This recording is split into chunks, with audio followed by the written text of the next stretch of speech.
The most important thing to know about operating the Fluke 754 or 753 calibrators is one button and three screens. The most important button to understand is the measure source button.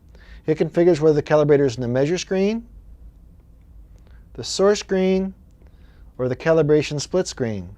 With the measure screen, you would select the function that you'd want to measure: volts DC, milliamps, thermocouples or RTD, resistance or volts AC.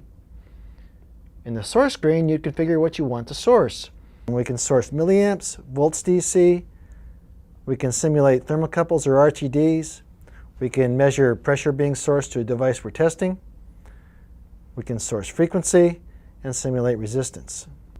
In the split screen, you've configured the calibrator for these screens, and it's the calibration record mode, and you can go in and do a recorded calibration. In the setup screen, we can configure and turn on loop power. We can change the direction of the HART communication signal from the digital connector on the side to the milliamp measurement ports. We can also set the time and the date and the time.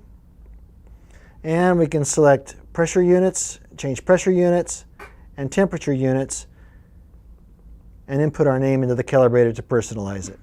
And the backlight has a low, medium, and high setting.